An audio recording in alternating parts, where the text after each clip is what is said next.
Hello, welcome back to my channel. तो आज के इस वीडियो में हम G20 समिट के बारे में बात करेंगे जो अभी रिसेंटली न्यू दिल्ली में 10 सितंबर को ख़त्म हुआ है। तो आज ही के इस वीडियो में हम पूरी कंप्लीट में जानेंगे G20 क्या है, समिट में क्या टेक अवेज हुए हैं, कौन विनर रहा है, कौन लूज़र हुआ है, एवरीथिंग हम जानेंगे हम इस वीडियो में। तो वीडियो शुरू करते हैं।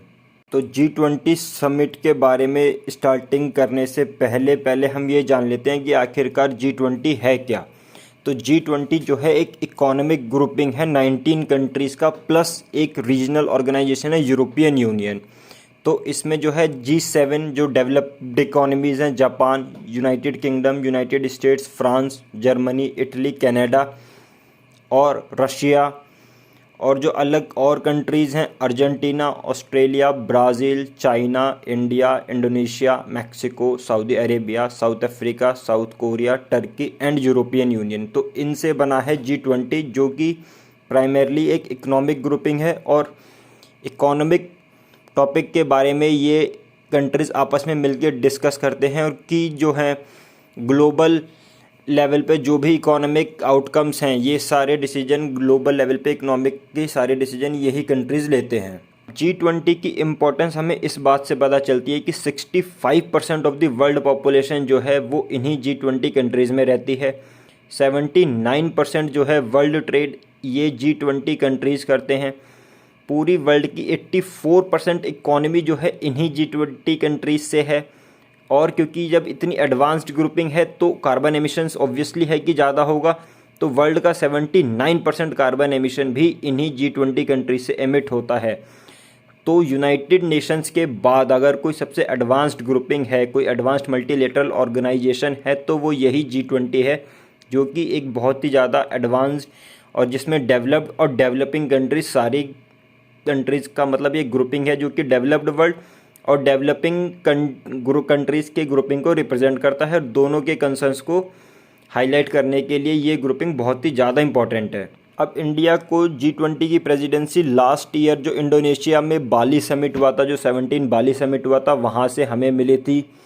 और अभी जो 18 G20 समिट हुआ है उसमें इंडिया ने कुछ अपनी गेस्ट कंट्रीज़ को भी इन्वाइट किया है, जिसमें इन्होंने 9 कंट्रीज़ को हमने इन्वाइट किया था, जो हैं Bangladesh, Egypt, Mauritius, Netherland, Nigeria, Oman, Singapore, Spain, UAE। तो ये ज़्यादातर जो कंट्रीज़ हैं ग्लोबल साउथ की कंट्रीज़ हैं।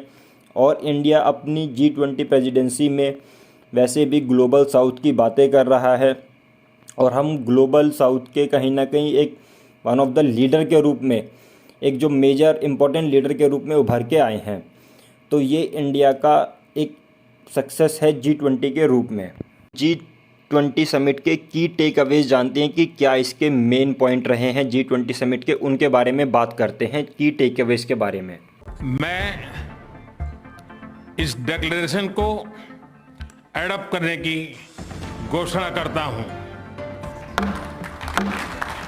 अभी तक जितने भी G20 समिट हुए हैं उसमें सब में लीडर्स डिक्लेरेशन आया है, यानी सारी कंट्रीज़ ऑन बोर्ड हुई हैं, सारी कंट्रीज़ ने कंसेंसस बनाया है। तो अगर ये नहीं होता तो शायद एक बहुत ही बड़ी इंडिया की डिप्लोमेटिक हार होती। बट इंडिया ने कहीं ना कहीं वर्ल्ड मीडिया को रोंग प्रूव कर दिया है और G20 लीडर्स डिक्लेरेशन अडॉप्ट किया गया है। तो ये सबसे बड़ा टेक अवे रहा है इस समिट का। अभी तक जितने भी G20 समिट हुए हैं उसमें सब में लीडर्स डिक्लेरेशन आया है, यानी सारी कंट्रीज़ ऑन बोर्ड हुई हैं, सारी कंट्रीज़ ने कंसेंसस बनाया है। तो अगर ये नहीं होता तो शायद एक बहुत ही बड़ी इंडिया की डिप्लोमेटिक हार होती। बट इंडिया ने कहीं ना कहीं वर्ल्ड मीडिया को रोंग प्रूव कर दिया है और G20 लीडर्स डिक्लेरेशन अडॉप्ट किया गया है। तो ये सबसे बड़ा टेक अवे रहा है इस समिट का। और जो सेकंड की टेक अवे है वो है जो यूक्रेन वॉर पे जो कंसेंसस बना है कंट्रीज़ के बीच में, जो यूक्रेन वॉर पे जो पैराग्राफ आए हैं G20 डिक्लेरेशन में, वो भी एक मेजर टेक अवे रहा है, जिसमें वेस्टर्न कंट्रीज़ और कहीं ना कहीं रशिया, चाइना कहीं ना कहीं एक पेज पे आते हुए दिखे हैं इंडिया की लीडरशिप के अंडर।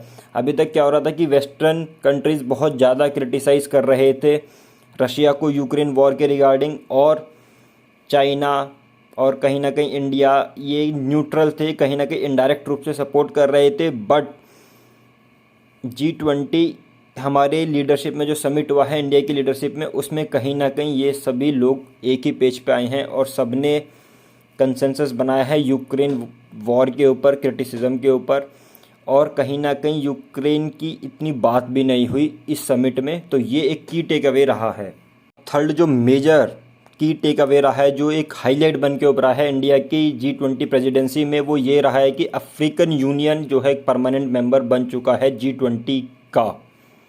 1998 से जब से G20 बना है अभी तक भी कभी भी एक्सपेंड नहीं हुआ है। ये इंडिया की प्रेसिडेंसी में पहली बार है कि कोई नया मेंबर ऐड हुआ है और अफ्रीकन यूनियन अब G20 का परमानेंट मेंबर बन चुका है। And now G20 become G21। और ये जो है इंडिया के लिए बहुत ही बड़ी डिप्लोमेटिक विक्ट्री है, क्योंकि इंडिया जो है पिछले कई सालों से ग्लोबल साउथ के बारे में बातें कर रहा है कि डेवलपिंग वर्ल्ड के इशू को इंडिया उठा रहा है मेजर फोरम पे, हर मल्टीलेटरल फोरम पे हमारे प्राइम मिनिस्टर ग्लोबल साउथ के बारे में बात करते हैं। और रिसेंटली जो है इंडिया ने ग्लोबल साउथ समिट भी होस्ट किया था इसी साल जनवरी में। तो ये जो है एक मेजर विक्ट्री है इंडिया की, जो G20 ने अफ्रीकन यूनियन को मेंबरशिप दे दी है, फुल टाइम मेंबरशिप दे दी है। अब जो फोर्थ मेजर टेक अवे रहा है इस समिट का, वो रहा है क्लाइमेट चेंज। एक नया क्लाइमेट चेंज पे नया मतलब ग्रुपिंग, एक नई ट्रैक, क्लाइमेट चेंज ट्रैक को स्थापित किया गया है इस G20 समिट के बाद। उसमें ये होगा कि अभी तक क्या हो रहा है कि क्लाइमेट चेंज की बातें तो कर रहे हैं, बट क्लाइमेट चेंज के कमिटमेंट्स को पूरा करने के लिए डेवलपिंग कंट्रीज़ को बिलियन ऑफ डॉलर्स, काफ़ी पैसे की ज़रूरत है।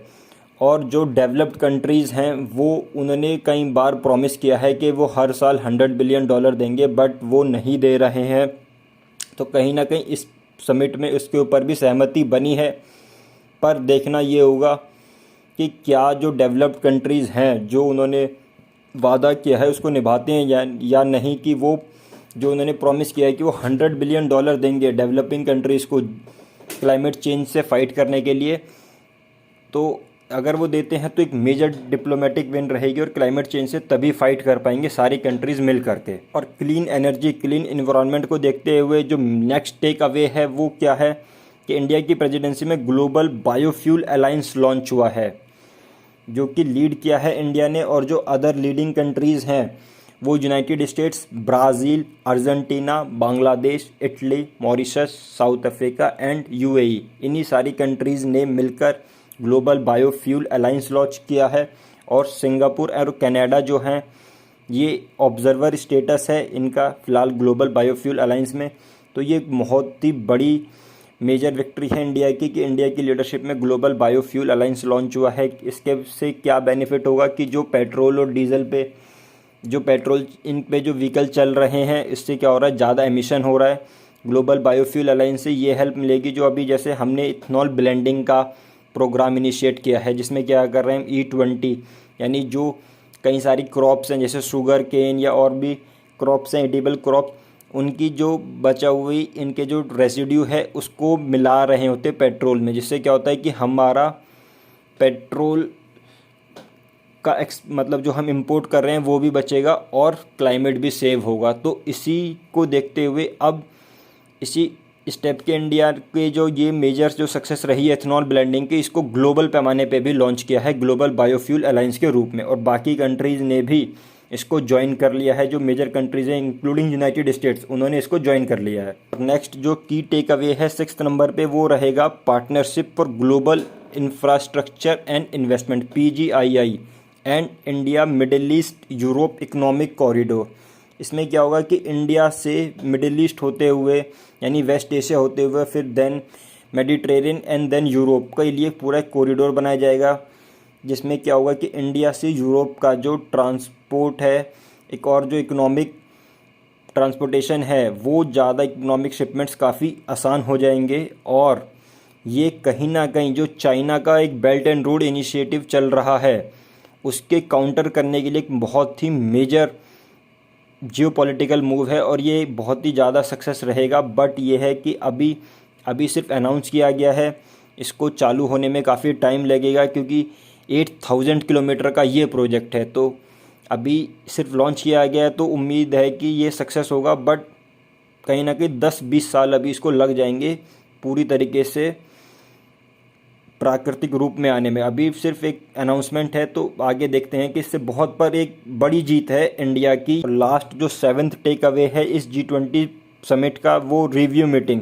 जैसे कि ऐसा लग रहा है कि G20 समिट अगर खत्म हो गया है तो इंडिया की प्रेसिडेंसी चली गई है, ऐसा बिल्कुल भी नहीं है।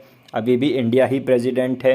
30 नवंबर तक इंडिया प्रेसिडेंट है ऑफिशियली, एंड 1 दिसंबर 2023 से ब्राज़ील जो है ऑफिशियल प्रेसिडेंट बन जाएगा G20 का। तो अभी भी इंडिया प्रेसिडेंट है G20 का, तो इसीलिए इंडिया के प्राइम मिनिस्टर ने कहा है कि नवंबर में हम एक रिव्यू मीटिंग करेंगे कि जो भी हमने इनिशिएटिव लिए हैं, जो भी समिट में बातें की गई हैं, उनकी प्रोग्रेस को जांचेंगे कि क्या प्रोग्रेस रही है इन 2 महीनों में। और ये ऐसा पहली बार होगा कि किसी समिट के बाद उस होस्ट कंट्री ने कोई रिव्यू मीटिंग भी की हो कि समिट में जो डिक्लेरेशन साइन किया गया है उस पर क्या प्रोग्रेस हुई है। तो ये भी एक मेजर इंडिया की विक्ट्री है G20 समिट के लिए। तो ये जो थे मेजर टेक अवेज थे, जो 7 की टेक अवेज थे इस समिट से। कोई भी जो मेजर डिप्लोमेटिक इवेंट होता है उसमें निश्चित है कि कोई ना कोई विनर और कोई ना कोई लूज़र के रूप में उभर के आता है। वैसे तो डिप्लोमेसी में कोई बेसिकली विनर और लूज़र नहीं होता है, बट फिर भी किसी किसी को मतलब बेनिफिट और किसी किसी का लॉस, यानी म्यूचुअल बेनिफिट और म्यूचुअल लॉस ही होती है डिप्लोमेसी। तो अब हम बेनिफिट्स के बारे में, मतलब कौन विनर के रूप में उभर के आया है इस G20 समिट में, तो उनको डिस्कस करते हैं। तो पहला तो जो मेजर विनर है वो अपना इंडिया ही है कि इंडिया जो है वो एक मेजर विक्ट्री की इतना बड़ा इवेंट सक्सेसफुली होस्ट किया है। G20 डिक्लेरेशन जो सब कह रहे थे शायद ना आ पाए इंडिया की प्रेसिडेंसी में, वो भी आ गया है। इंडिया ने वर्ल्ड मीडिया को रॉन्ग प्रूफ कर दिया है और सारी कंट्रीज़ ने इंडिया की प्रेसिडेंसी की सराहना की है। इंडिया ने जो होस्ट किया है समिट को उसकी भी सबने तारीफ़ की है। तो ये कहीं ना कहीं इंडिया का जो स्टेचर है ग्लोबल जियोपॉलिटिक्स में वो भी इससे काफ़ी बढ़ेगा। अफ्रीकन यूनियन को परमानेंट मेंबरशिप मिलना भी एक इंडिया की मेजर विक्ट्री है। तो इंडिया जो है सबसे मेजर विक्टर के रूप में उभरा है इस G20 समिट में। जो सेकंड मेजर विक्ट्री के रूप में उभरा है वो इस समिट में वो रशिया है कि रशिया को पहली बात तो इस समिट में जो उसका इन्वेजन है उस पर इतना क्रिटिसाइज़ नहीं किया गया। और जो बाली पिछला जो समिट हुआ था बाली में, उसमें उसको अलग थलग भी किया गया था। समिट की थोड़ी लैंग्वेज भी रशिया के प्रति जो इन्वेजन पे काफ़ी हार्श थी, बट इस बार ऐसा कुछ भी नहीं हुआ है और ना ही रशिया को इतना कहीं क्रिटिसाइज़ किया गया है। तो जो सैंक्शंस लगे हुए हैं रशिया पे वेस्टर्न मीडिया के द्वारा, उनका भी इफ़ेक्ट कहीं ना कहीं कम होता हुआ दिख रहा है। और ना ही इस समिट में नए सैंक्शंस की बात और ना ही रशिया को क्रिटिसाइज़ किया गया है। तो रशिया भी एक मेजर विक्टर के रूप में उभरा है इस समिट में। जो थर्ड विक्टर के रूप में उभरा है वो है एज़म ग्रुप मल्टीलैटरिज्म। मल्टीलैटरिज्म जो है ये भी एक विक्ट्री के रूप में ही उभरा है इस समिट में। उसका कारण है कि कहीं ना कहीं सारी कंट्रीज़ को हमें अप्रिशिएट करना पड़ेगा कि सब ने कहीं ना कहीं कंसेंसस बनाने में हेल्प की है और उन्हीं की वजह से G20 डिक्लेरेशन जो है ये आया है। तो ये कहीं ना कहीं मल्टीलैटरिज्म की विक्ट्री है। तो मल्टीलैटरलिज्म भी एक विक्ट्री के रूप में उभरा है इस समिट में। अगर जॉइंट डिक्लेरेशन ना आ पाता तो कहीं ना कहीं G20 की जो वैल्यू है वो कम हो जाती, क्योंकि ये ही एक मेजर ऐसा ग्रुप है जिसमें डेवलप्ड और डेवलपिंग कंट्रीज़ दोनों हैं। अगर ये नहीं होता समिट का लीडर डिक्लेरेशन तो इसकी value G20 as a grouping की वैल्यू कम हो जाती और जो वैल्यू बचती वो G7 जो कि केवल डेवलप्ड कंट्रीज़ का ग्रुप है और ब्रिक्स जो कि डेवलपिंग कंट्रीज़ का ग्रुप है। अभी रिसेंटली ब्रिक्स का एक्सपेंशन भी हुआ है, जो ब्रिक्स ने 6 नए मेंबर भी ऐड किए हैं, वो सभी भी डेवलपिंग कंट्रीज़ हैं। तो कहीं ना कहीं वर्ल्ड जो है डेवलप्ड और डेवलपिंग कंट्रीज यानी ग्लोबल नॉर्थ और ग्लोबल साउथ में डिवाइड हो जाता, जो भी एक एज अ वर्ल्ड जो हम बात भी करते हैं वसुदेव कुटुंबकम मतलब one earth one family one future के अगेंस्ट होता। तो कहीं ना कहीं लीडर डिक्लेरेशन का आना ये मल्टीलेटरिज्म की विक्ट्री रही है बहुत बड़ी। ग्लोबल साउथ के बारे में और जानने के लिए मैंने एक इसी चैनल पे पहले वीडियो अपलोड किया था, मैं उसको डिस्क्रिप्शन बॉक्स में लगा देता हूँ उस वीडियो के लिंक को और पिंड कमेंट में भी कर देता हूँ, जिससे उस वीडियो को देख के आपको ग्लोबल साउथ के बारे में और ज़्यादा जानकारी मिल जाएगी। और ये जो पॉइंट था मल्टीलेटरिज्म, ग्लोबल नॉर्थ और ग्लोबल डिवाइड्स जो हैं ग्लोबल नॉर्थ और ग्लोबल साउथ, इसके बारे में और ज़्यादा क्लियरिटी मिल जाएगी। पीपल सेंट्रिक G20 जो है इंडिया का एक मेजर इनिशिएटिव रहा है और मेजर विक्ट्री भी रही है इंडिया की। इंडिया ने डिफरेंट मीटिंग कश्मीर से लेकर कन्याकुमारी तक और गुजरात से लेकर अरुणाचल प्रदेश तक हर शहरों में मीटिंग ऑर्गेनाइज कराई हैं। छोटे छोटे शहरों तक में मीटिंग ऑर्गेनाइज कराई हैं जिससे G20 लोगों तक पहुँचे। जैसे डेवलपमेंट मिनिस्टर्स की मीटिंग वाराणसी में, विशाखापट्टनम में भी वर्किंग ग्रुप की मीटिंग हुई थी और फॉरेन मिनिस्टर की मीटिंग दिल्ली में और सेंट्रल बैंक गवर्नर्स की मीटिंग जो रही थी बेंगलोर में, मतलब और हर सिटी में मीटिंग रही है। ज़्यादातर 50+ सिटीज़ में मीटिंग रही है। तो ये एक इंडिया की पीपल सेंट्रिक G20 बनाने में एक मेजर भूमिका रही है। पीपल सेंट्रिक G20 जो है इंडिया का एक मेजर इनिशिएटिव रहा है और मेजर विक्ट्री भी रही है इंडिया की। इंडिया ने डिफरेंट मीटिंग कश्मीर से लेकर कन्याकुमारी तक और गुजरात से लेकर अरुणाचल प्रदेश तक हर शहरों में मीटिंग ऑर्गेनाइज कराई हैं। छोटे छोटे शहरों तक में मीटिंग ऑर्गेनाइज कराई हैं जिससे G20 लोगों तक पहुँचे। जैसे डेवलपमेंट मिनिस्टर्स की मीटिंग वाराणसी में, विशाखापट्टनम में भी वर्किंग ग्रुप की मीटिंग हुई थी और फॉरेन मिनिस्टर की मीटिंग दिल्ली में और सेंट्रल बैंक गवर्नर्स की मीटिंग जो रही थी बेंगलोर में, मतलब और हर सिटी में मीटिंग रही है। ज़्यादातर 50+ सिटीज़ में मीटिंग रही है। तो ये एक इंडिया की पीपल सेंट्रिक G20 बनाने में एक मेजर भूमिका रही है। बात करते हैं इस समिट में लूज़र के रूप में कौन उभर के आया है। तो सबसे पहले तो ड्रैगन यानी चाइना एक बड़ा लूज़र के रूप में उभर के आया है। शी जिनपिंग ने पहली बार किसी G20 समिट को स्किप किया है और उन्होंने नई दिल्ली समिट को स्किप किया है। तो वो कहीं ना कहीं इंडिया की प्रेसिडेंसी को कम आंक रहे थे। उन्होंने इंडिया की प्रेसिडेंसी को या इंडिया को नीचा दिखाने के लिए कहीं ना कहीं समिट को स्किप किया और उनको ये भी शायद अंदेशा था कि कहीं ना कहीं जॉइंट डिक्लेरेशन भी इस वजह से शायद ना जारी हो। बट इंडिया ने सबको गलत प्रूफ कर दिया और जॉइंट डिक्लेरेशन भी आया। और जो चाइना का बेल्ट एंड रोड इनिशिएटिव था उसके राइवल के रूप में PGII भी लॉन्च कर दिया गया। तो चाइना जो है एक तगड़ा झटका लगा है इस समिट में और चाइना एक मेजर लूज़र के रूप में उभर के आया। यानी नंबर 1 लूज़र जो रहा है इस समिट का वो चाइना रहा है। जो सेकंड मेजर लूज़र के रूप में उभर के आया है वो वेस्टर्न अलायंस निकल के आया है। यानी जो वेस्टर्न कंट्रीज़ हैं, ग्लोबल नॉर्थ जो है ये भी एक कहीं ना कहीं लूज़र के रूप में ही उभर के आया। उसका कारण है कि अभी तक हम देख रहे थे जैसे G7 कंट्रीज़, यूरोपियन यूनियन बहुत ही ज़्यादा हार्श थे रशिया के ऊपर, बहुत ज़्यादा इन्होंने सैंक्शंस वगैरह लगा रखे थे, हर जगह क्रिटिसाइज़ कर रहे थे। अभी रिसेंटली नाटो समिट हुआ था उसमें भी बहुत ज़्यादा क्रिटिसाइज़ किया था। बट इस समिट में कहीं ना कहीं उन्होंने अपने स्टांस को काफ़ी सॉफ्ट किया इंडिया की लीडरशिप में और इसी की वजह से जॉइंट डिक्लेरेशन भी आया।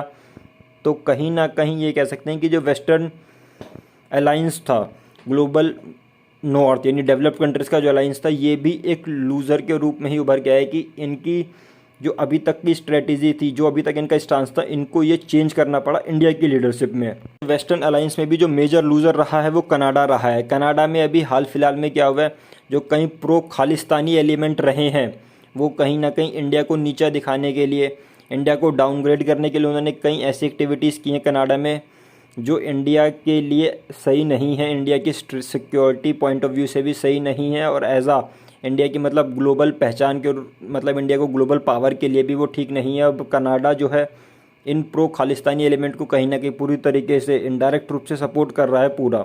तो कहीं ना कहीं जो जस्टिन ट्रूडो जो कनाडियन PM है, इनकी जब प्राइम मिनिस्टर से मीटिंग हुई है उसमें शायद इंडिया ने ये मुद्दा अच्छी तरीके से उठाया है और कनाडा इस समिट में कहीं ना कहीं काफ़ी अलग थलग पड़ा दिखा है। तो कनाडा जो है एक मेजर लूज़र के रूप में उभरा इस समिट में। प्राइम मिनिस्टर मोदी ने भी कहीं ना कहीं खालिस्तानी जो ये मुद्दा था, जो कनाडा में जो खालिस्तानी गतिविधियां हो रही हैं, हमारी कॉन्सुलेट में कनाडा में अटैक हुआ है, तो इसको काफ़ी ज़्यादा जो सिख एक्सट्रीमिज़म फैल रहा है, इस पे जो बातें कनाडियन प्राइम मिनिस्टर को काफ़ी ज़्यादा खरी खोटी बात भी सुनाई है और कनाडा इसीलिए एक मेजर लूज़र के रूप में उभरा इस समिट में। कनाडियन PM को कनाडियन मीडिया ने भी काफ़ी ट्रोल किया है कि कनाडा के PM की कोई भी कदर नहीं हो रही। और उसके बाद जस्टिन ट्रूडो का जो इनको जाना था उसी दिन 10 तारीख को निकलना, तो इनका प्लेन भी ख़राब हो गया, इसी वजह से इनको 2-3 दिन और रुकना पड़ा। तो कहीं ना कहीं इनकी और ज़्यादा किरकिरी हुई और जो 2-3 दिन रुके हैं उसमें इंडियन गवर्नमेंट ने इनको कोई भाव नहीं दिया। तो कहीं ना कहीं कनाडा को उसकी औकात दिखा दी और कनाडा जो है एक मेजर लूज़र के रूप में उभरा है इस समिट में।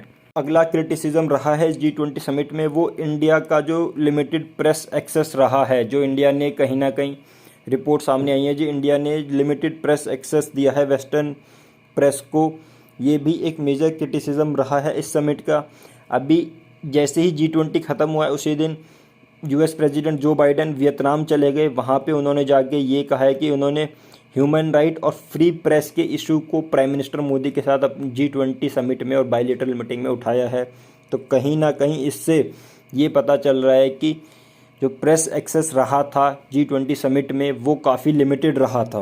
व्हाइट हाउस ने भी ज़्यादा और ज़्यादा प्रेस एक्सेस की डिमांड की थी, जो कि इंडियन गवर्नमेंट ने नेगलेक्ट करी है। तो ये भी एक मेजर क्रिटिसिज्म रहा है। और जो सेकंड इसी से जुड़ा जो अगला क्रिटिसिज्म ये है कि हर बिल बोर्ड पे जितने भी साइन बोर्ड लगे हुए थे, जितने भी G20 समिट के बोर्ड लगाए गए, उसमें सिर्फ और सिर्फ प्राइम मिनिस्टर की फ़ोटो दिखाई गई। किसी भी G20 के बोर्ड में ऐसा कोई भी बोर्ड नहीं था जिसमें सारे लीडर्स की फ़ोटो लगाई गई हो। तो ये भी कहीं ना कहीं एक क्रिटिसिज्म रहा है इंडिया का। बाकी इसको छोड़ के समिट इंडिया के पॉइंट ऑफ व्यू से काफ़ी ज़्यादा हाई पे ख़त्म हुआ है और इंडिया एक ग्लोबल पावर के रूप में उभर के आया है। इंडिया ने अपनी लीडरशिप में एक सक्सेसफुल समिट को होस्ट करने के बाद अब प्रेसिडेंसी जो है ये सौंप दी है G20 की ब्राज़ील को।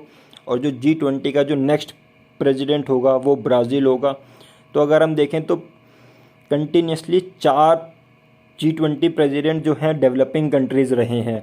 पिछले इंडोनेशिया था लास्ट ईयर, इस time India, next year Brazil and उसके बाद साउथ अफ्रीका।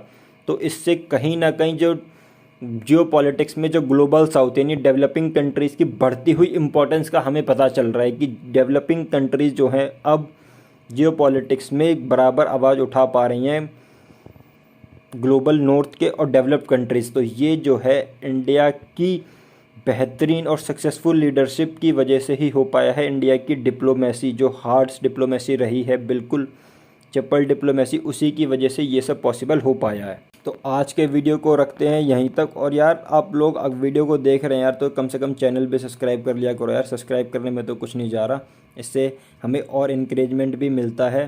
तो प्लीज़ सब्सक्राइब माई चैनल। तो आज के वीडियो को रखते हैं यहीं तक। Thank you.